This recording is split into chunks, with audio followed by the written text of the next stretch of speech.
Olá pessoal, aqui novamente o professor Eudécio, continuando com a disciplina de Patologia para o segundo período do curso de Fisioterapia Noturno.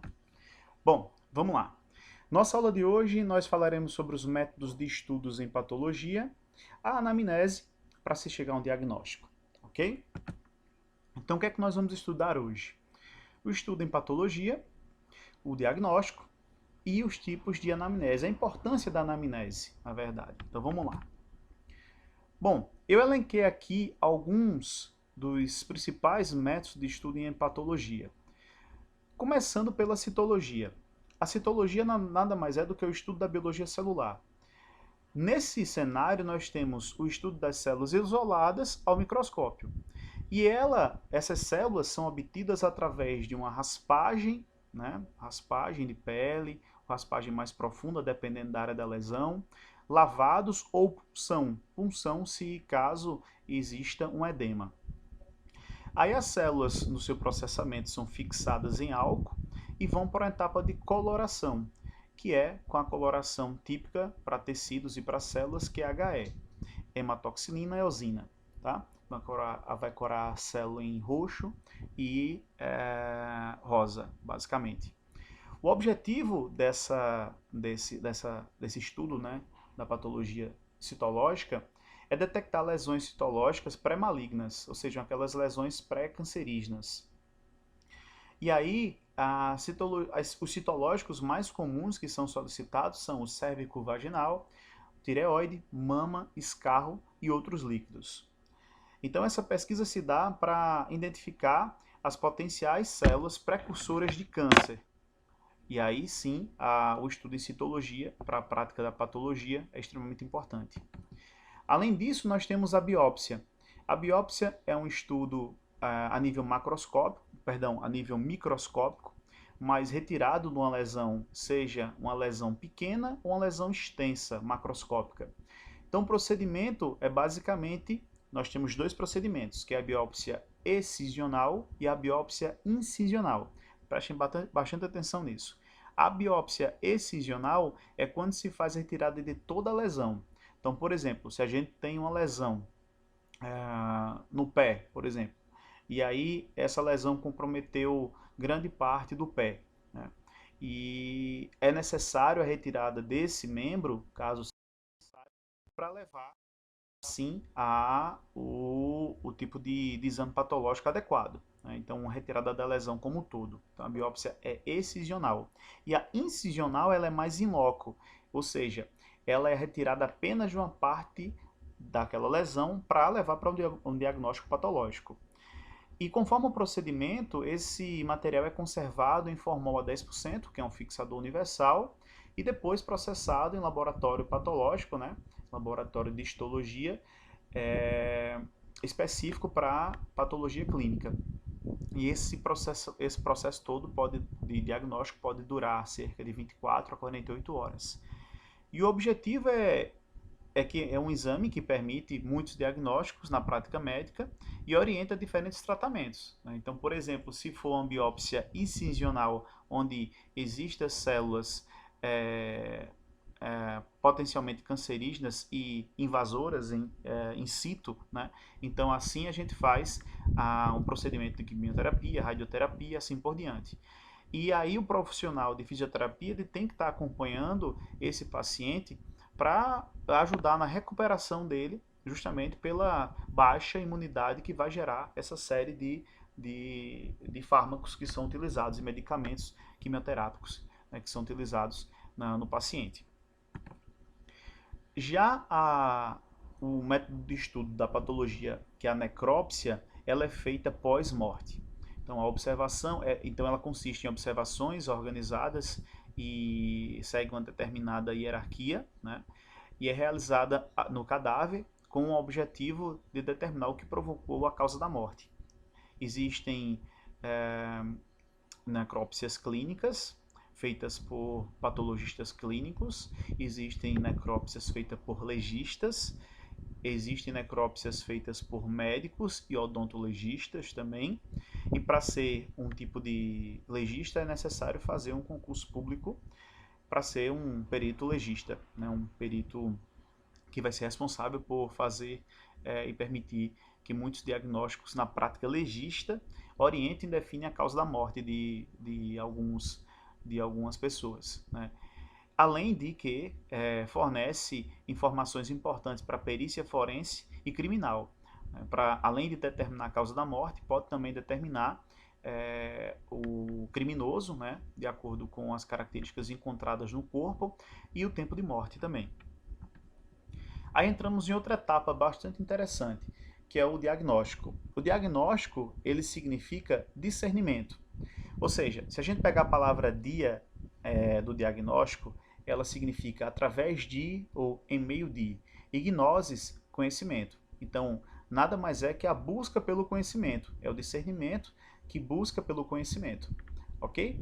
Então, a gente pode classificar ou denominar, né, na verdade, conceituar, melhor dizendo, o diagnóstico como arte de diferenciar uma enfermidade da outra.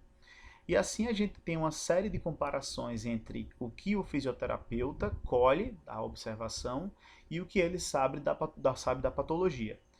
Para isso a gente vai precisar adentrar a fundo nas práticas da patologia clínica. É importante também salientar que o diagnóstico, ele nem sempre ele vai ser claro e evidente, assim como os sinais e sintomas de um paciente para outro. As doenças podem ser semelhantes, mas os pacientes nunca são exatamente iguais. Então isso remete muito àquele conceito de adaptação biológica que a gente comentou na aula passada, né? Então, o conceito de adaptação biológica, alguns organismos respondem a formas diferentes a perturbações diferentes. Há perturbações como estresse, irritabilidade, perturbações a nível de agentes biológicos, agentes químicos e físicos. Tá? Então, cada indivíduo responde de maneira diferente. Então, aqui até uma brincadeirazinha com o George Bush, né, e o chimpanzé. Apesar de eles aparentarem aí estar fazendo a mesma careta, mas não são o mesmo paciente. Aí nós entramos numa questão interessantíssima, que é dentro do diagnóstico e dos métodos de estudo em patologia, é o prontuário e a ficha clínica. Mas o que nós devemos anotar, o que é que deve conter o prontuário? Então, basicamente, durante todos os encontros com o paciente, é necessário esse registro de informações detalhadas.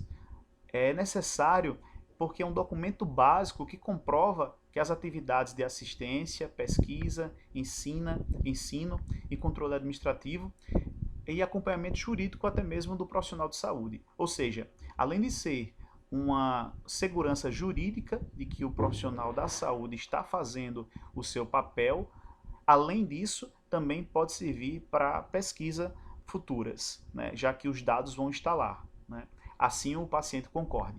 Né. Também relata toda a história clínica do paciente, desde a primeira consulta. Então, existe uma série de perguntas em que o paciente vai respondendo. Né. E também ele deve ser realizado de forma criteriosa, paciente, esse preenchimento. Não deve ser preenchido jamais com pressa, né, com agonia.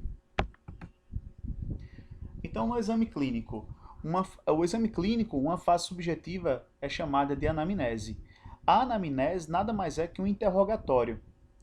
No exame clínico, no exame físico, né, é uma minuciosa pesquisa das condições clínicas. Então, dentro do exame clínico, nós temos a anamnese, que nada mais é que um interrogatório. A anamnese é um interrogatório ou exame subjetivo, na qual o paciente relata, sobretudo, a sua percepção dos sintomas, que pode variar de paciente para paciente, e descreverá sua visão dos sinais. E os sinais são informações objetivas. Por isso que durante a anamnese, o conhecimento do profissional, fisioterapeuta, profissional de saúde, é importante para as patologias. O conhecimento das patologias é extremamente importante, porque existem manifestações de sinais que são extremamente específicas. É o que a gente chama de manifestações patognomônicas, que são manifestações clássicas de algumas patologias. tá? Então é importante o conhecimento desses sinais e a percepção dos sintomas pelo paciente e também pelo profissional. Uma fase objetiva é conhecida como exame físico. O exame físico ou o exame objetivo é em que o profissional procurará descrever, apurar detalhadamente os sinais que ele está pesquisando, que ele está observando e alguns sintomas que poderão ser relatados com os recursos semiotécnicos. Esses recursos semiotécnicos nós vamos falar mais adiante, mas se vocês lembram, na aula passada nós falamos sobre, dentro da semiologia, sobre a semiotécnica, tá? Então, esse exame físico é uma busca mais objetiva. Então, exige palpação, exige observação do próprio profissional de saúde, o fisioterapeuta, sobre o paciente. Então, ele precisa fazer isso no paciente, ok? Então, em síntese, a anamnese é um interrogatório e o exame físico é uma minuciosa pesquisa das condições clínicas, principalmente buscando por sinais. O termo anamnese, ele origina-se de ana é trazer de novo e mnese vem de memória, né? Então é trazer a memória daquele paciente, né? É tentar trazer de volta à mente todos os fatos relacionados à doença que a pessoa está passando ou a doenças que já passaram, né? Como histórico na família, né? Também é saber qual a queixa principal, a história médica, né? Então, repito, a anamnese é extremamente essencial para qualquer método de estudo em patologia, para qualquer situação clínica. A anamnese é um interrogatório subjetivo e o exame físico é necessário para poder procurar esses sinais e sintomas também no paciente, essa coleta, né, de sinais e sintomas. Ok? Então aqui, durante a anamnese, a gente tem um exemplo aqui da identificação. O que é que nós precisamos anotar, né? Então a gente está vendo aqui um estúdio de fisioterapia, um possível fisioterapeuta com um prontuário, né, uma prancha com um prontuário, que poderia ser um prontuário, fazendo algumas perguntas para um paciente. Então ele anota o nome, idade, sexo, etnia, que pode ser cor ou raça, mas eu preferi colocar etnia, estado civil, profissão, local de trabalho, naturalidade e residência. Além disso, a gente também precisa anotar a queixa principal, o que levou aquele paciente a procurar o fisioterapeuta, né? Então, qual a queixa que levou o paciente a procurar o fisioterapeuta? Repetindo, se possível, as expressões que por ele utilizada. Então, por exemplo, a gente tem assim, eu procurei, eu vim à sua procura, doutor, por conta de dor nas juntas. Então a gente anota ao lado, entre parênteses, SIC, SIC, que é segundo informações do paciente. É uma atenção que a gente deve procurar não ultrapassar 3 queixas principais e elas devem ser informadas de forma bastante sucinta, né? Então, por exemplo, dor na junta seria algo interessante, né? Então, dor na coluna, por exemplo, também. Enfim, então seriam queixas sucintas, né? E não ultrapassar essas 3 queixas principais. E a gente traça um plano de tratamento. E aí a gente tem dentro da anamnese a história da doença atual. Então a narrativa cronológica. O que seria isso, essa narrativa cronológica? É uma narrativa cronológica e clara sobre sobre a queixa principal, do que levou, de como começou, por que ele está se sentindo assim. Então, tentar resgatar na memória desse paciente essa cronologia de quando tudo começou, né? Costuma ser fundamental para chegar ao diagnóstico. A anamnese, ela é preponderante, o exame clínico é preponderante perante outros exames complementares, o exame clínico, o exame físico e a anamnese, ela é fundamental para chegar a um diagnóstico. O entrevistador, o profissional de saúde, né, ele deve facilitar e lançar palavras e perguntas para guiar a fala do paciente, fazendo lembrar. Por exemplo, quando começou, como é a dor, a frequência, dói constantemente, sofreu algum trauma na região, o que alivia a dor e assim por diante. né? Esse papo deve ser o mais descontraído possível, o mais livre possível, né? Como se fosse um diálogo mesmo, sem necessariamente estar diante do paciente com uma ficha, né? Anotando tudo o que ele está falando, né? Porque isso pode até constrangê-lo. E como a gente sabe que a anamnese, assim como o exame clínico, o exame físico, são preponderantes e costuma ser fundamental para a chegada do diagnóstico, é importante que a gente vá com calma, como por exemplo nessa tirinha aqui.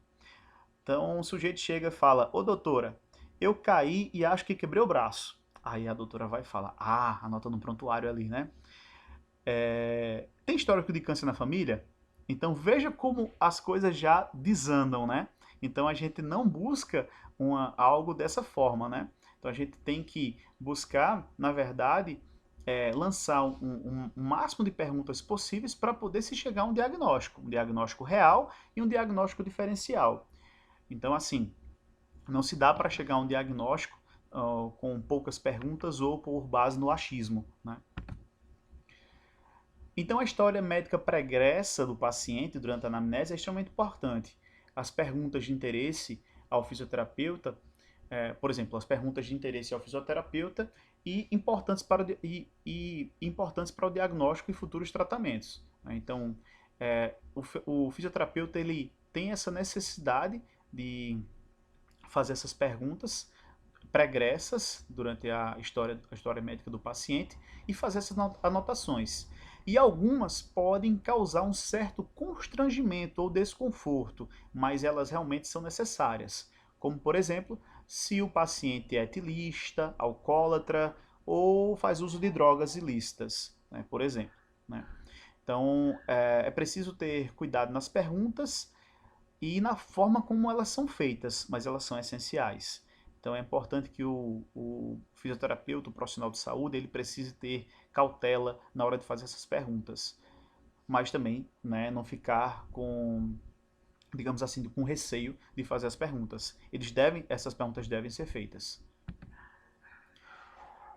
Os antecedentes familiares durante a anamnese também são informações importantes, porque várias doenças têm caráter genético, hereditário, né? Então, saber o estado de saúde dos avós, dos pais, dos irmãos, a causa de óbitos em familiares próximos são importantes, né? Então, por exemplo, obesidade, hipertensão, cardiopatias, né? São informações importantes, né? E sempre indagar por patologias presentes nessa família, dentro desse núcleo familiar, como diabetes, né, hipertensão, câncer, doenças alérgicas, tuberculose, porque pode existir um fator genético preponderante, mesmo que o paciente tenha uma vida saudável, um hábito saudável, né, ele pode desenvolver algumas dessas doenças. A maioria dos diagnósticos, a maioria do diagnóstico é baseada na anamnese. Desde que bem conduzida, ela geralmente ela dá respaldo suficiente para chegar a um diagnóstico. Ela deve ser feita de maneira descontraída, em síntese, aqui as informações que eu venho falando, né? E de forma em criar um vínculo entre paciente e profissional.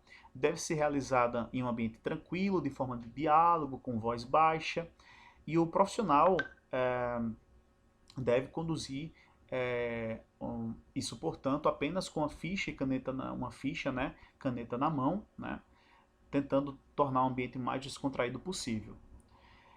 Procurar compreender e não julgar também aqueles pacientes que fazem, por exemplo, uso de drogas ou que são promíscuos, né, e assim por diante, né?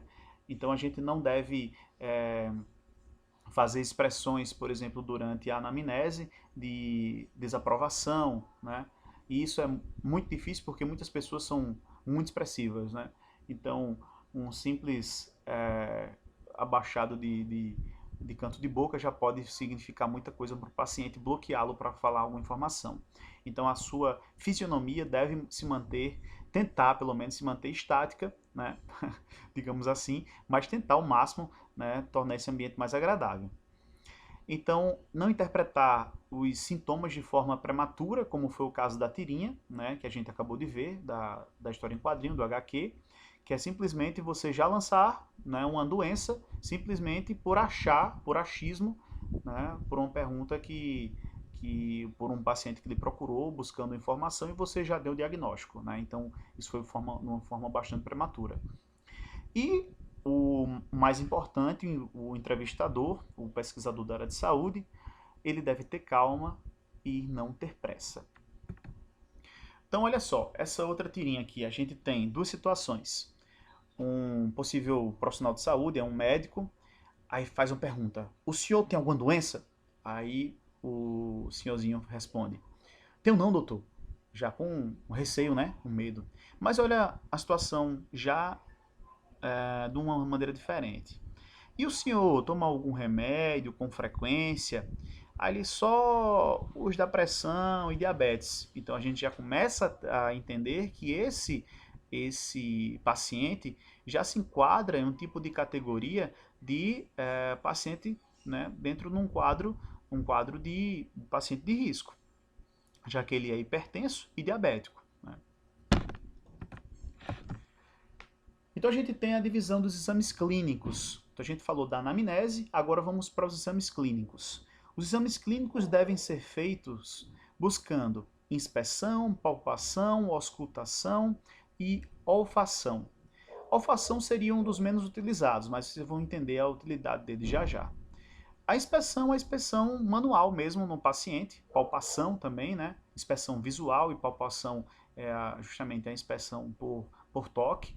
A ausculta, né, deve-se utilizar o estetoscópio. E isso deve ser feito em todas as regiões do corpo, principalmente aquelas que têm queixa, já que o profissional fisioterapeuta ele tem o aval para fazer o toque, né, nas regiões do corpo em que ele busca justamente essa lesão. Então, essa busca por região por todo o corpo, incluindo o sistema motor e a região, principalmente a região cervical, deve ser realizado pelo profissional e escritas em termos técnicos. Prestem bastante atenção nisso. Durante a anamnese, quando a gente faz lá no prontuário e faz qual é a queixa principal, a gente coloca da forma como o paciente falou. Então, a gente coloca, por exemplo, tô com dor na coluna, tô com dor nas juntas. Mas aqui, durante o exame clínico, no exame físico, a gente deve anotar as informações técnicas, o mais técnico possível, tá? Deve ser calmo, organizado, competente, evitando expressões de descontentamento, inquietação, mesmo diante de algumas alterações patológicas evidentes, discrepantes, né? Então a gente não deve já ser prematuro e já lançar para o paciente nenhuma situação que possa gerar um desconforto, né, e desespero. Então a gente vem com os recursos semiotécnicos. Então os recursos semiotécnicos são os órgãos no sentido que o profissional, o fisioterapeuta ou profissional de saúde deve utilizar para fazer essa inspeção, né, para fazer essa coleta de informações durante o exame clínico. A inspeção, por exemplo, ela é feita através da visão, com a fonte de luz, e também pode ser feita a coleta. Aqui cortou um pouco, eu acho que foi a imagem quando aumentei, mas fonte de luz e a discopia, angiogênese ou circulação colateral, tem um L, tá? Então, esse tipo de situação é para lesões ou órgãos que estão extremamente vascularizados, onde houve angiogênese e circulação e criação de circulações colaterais. Ou seja, houve uma vascularização maior. E a vitriopressão é uma das manobras semiotécnicas que podem ser utilizadas para saber se esses vasos sanguíneos, vasos e artérias, estão presentes num determinado órgão, num determinado tecido lesionado, tá? Então a vitriopressão é pressionar uma plaquinha de vidro, geralmente é uma placa de lâmina, aquelas lâminas de microscópio mesmo, pressiona contra a estrutura, né? Pressionando contra a estrutura, vai aparecer os vasos sanguíneos. A área vai ficar esbranquiçada ao redor e os vasos sanguíneos vão ficar visíveis, né? Vocês podem procurar isso no YouTube, a vitriopressão. É bem interessante. A palpação é o sentido do tato, perceber as alterações mais profundas e avaliar a consistência, a textura, né, se é uma textura mais fibrosada, devido a um reparo tecidual com mais depósito de colágeno, por exemplo, né, ou se é uma textura mais fluida, com edema, né, com infiltrado inflamatório. Então, além disso, a presença do tamanho, temperatura local e a mobilidade local também, né, porque isso aqui também pode ser indícios de processo inflamatório, que veremos mais à frente no mecanismo de inflamação. A ausculta, né, é importante, utilizando o estetoscópio, principalmente para paciente com comprometimento cardiorrespiratório, e a olfação, que é um dos poucos utilizados, mas durante a anamnese, se você pergunta se um paciente ele é etilista, ou seja, faz uso de álcool, né, constantemente, frequentemente, ao final de semana, enfim, ou não faz uso de álcool, você pode perceber isso durante o olfato. Né? Ao falar com o paciente, vai estar exalando o etanol. Né? Então, isso é possível ser percebido, o contato próximo com o paciente.